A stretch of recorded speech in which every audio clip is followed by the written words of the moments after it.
Hello students and welcome to my channel.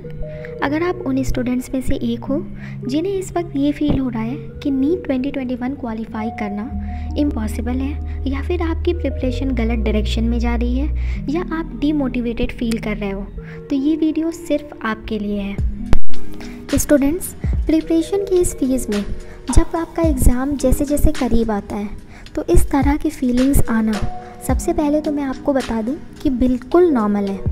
और दूसरी बात जो कि रियलिटी है कि इस तरह की फीलिंग आना जितनी ही ज़्यादा नॉर्मल है उतनी ही ज़्यादा हार्मफुल भी है, क्योंकि अगर इस टाइम आप ऐसा फील कर रहे हो तो आप अपना कॉन्फिडेंस धीरे धीरे करके खोते जाओगे। और इस प्रिपरेशन की फेज़ में जो चीज़ सबसे ज़्यादा इम्पॉर्टेंट होती है वो होती है आपका कॉन्फिडेंस, आपका मेंटल स्टेटस, आपके आसपास का एनवायरनमेंट एंड मोस्ट इम्पॉर्टेंट आपका एटीट्यूड। आपने जिस दिन डिसाइड किया कि आपको पीसीबी लेना है और आपको नीट क्वालिफाई करना है, आधी जर्नी आपकी उस दिन ही कंप्लीट हो गई थी और बाकी की आधी जर्नी जून में आपका नीट का पेपर देने के बाद कंप्लीट होगी।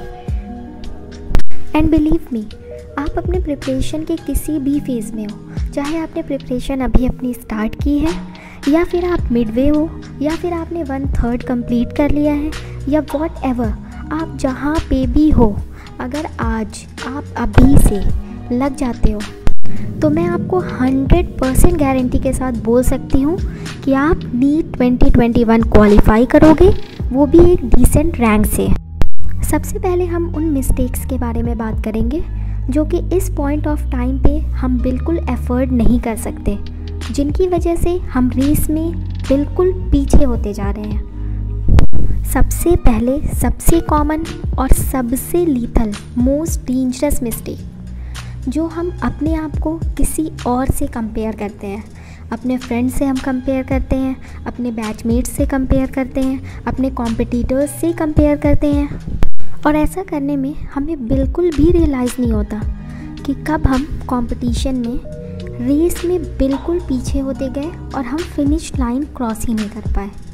क्योंकि हमेशा याद रखिए, you are unique. In fact everyone is unique. हर कोई अपने अपने वे में यूनिक होता है। अगर किसी एक स्टूडेंट को कोई एक पेज रीड करने में 5 मिनट्स लग रहे हैं तो ज़रूरी नहीं आपको भी 5 लगे, आपको 2 भी लग सकते हैं, आपको 10 मिनट्स भी लग सकते हैं। अगर एक स्टूडेंट मॉर्निंग में पढ़ रहा है तो ज़रूरी नहीं है ना कि आप भी मॉर्निंग पर्सन हो, आप नाइट पर्सन हो सकते हैं। सो बी योर ओन आइडल, और आपको जैसे पढ़ाई करनी है वो आप अपने वे में करिए, जब आपको अच्छा लगता है, जब आप कंफर्टेबल होते हो। नेक्स्ट इज़, आप अपना एक टाइम टेबल सेट करिए, और ये टाइम टेबल आपके कंफर्ट के हिसाब से होना चाहिए। नीट 2020 अभी जून में है, सो आप सबसे पहले 90 डेज़ का टाइम टेबल प्रिपेयर करो। आप अपने प्रिपरेशन के किसी भी फेज़ में हो, या आपने स्टार्ट किया है, या आप मिडवे हो, या फिर आप एंड की तरफ हो, आप अभी इनिशियल 90 डेज़ में जहाँ से भी हो, आप उसको डिवाइड करिए और ये कोशिश करिए कि इन 90 डेज़ में आप एक बार अपना पूरा सिलेबस अच्छे से कर लें, और बचे हुए डेज़ में आप रिवीजन करें अपना। एक पॉइंट आप याद रखिए कि जो पेपर डिस्ट्रीब्यूशन होता है आपका, फिज़िक्स 45, केमिस्ट्री 45 एंड बायो 90, यानी कि हाफ पेपर आपका बायो होता है एंड बाकी हाफ में फ़िज़िक्स एंड केमिस्ट्री होता है। तो बायो को हम जनरली क्या करते हैं, फॉर ग्रांटेड ले लेते हैं, क्योंकि ये एक ईजी सब्जेक्ट है।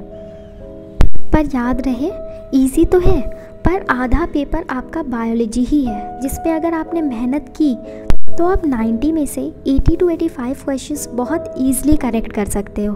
फिज़िक्स और केमिस्ट्री भी आपका अच्छा होना चाहिए, बट पॉइंट इज़, बायो को आपको फॉर ग्रांटेड नहीं लेना है। बायो तो आपके बेस्ट होनी ही चाहिए।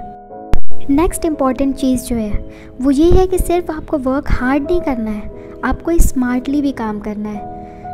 आप अगर स्मार्टली काम करेंगे तो आप अपने टारगेट पे बहुत आसानी से पहुंच सकते हैं।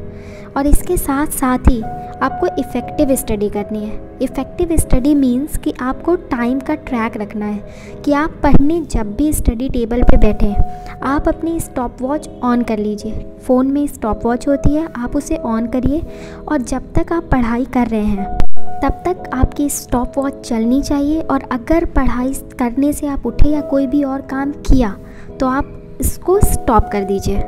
ऐसा करके आप अपने टाइम को ट्रैक कर पाएंगे और आप इफ़ेक्टिव स्टडी कर पाएंगे।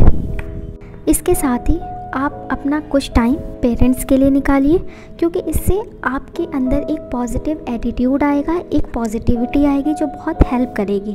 और साथ ही साथ आपको हेल्दी फूड लेना है ताकि आप हेल्दी फील कर सकें और अच्छे से पढ़ सकें।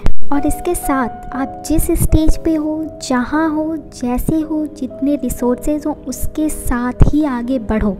आप डेफिनेटली सारे हर्डल्स को ओवरकम कर जाओगे। आपको सिर्फ और सिर्फ पॉजिटिव एटीट्यूड के साथ, इफ़ेक्टिव स्टडी के साथ आगे बढ़ते रहना है। याद रखिए, कितना भी आप वरी कर लें उससे आपको कुछ भी नहीं मिलने वाला है। सिर्फ और सिर्फ आपको ये सोचना है कि भले ही आज का दिन आपका ख़राब गया, लेकिन कल फिर से एक नया दिन होगा और आप फिर से एक नई शुरुआत कर सकते हैं। आप खुद अपने आप को जज करिए कि आप इस वक्त अपना 100% दे रहे हैं या नहीं दे रहे हैं, क्योंकि जितने दिन आपको मिले हैं वो मोर देन इनफ है। मैं दोबारा बोल रही हूँ, मोर देन इनफ टाइम है, आप आसानी से कर सकते हैं। Yes, you can do it. और अगर आपके कोई भी क्वेश्चंस हो, कोई भी डाउट हो, आप कमेंट में मुझसे पूछ सकते हैं, मैं ज़रूर रिस्पॉन्ड करूँगी। Thank you.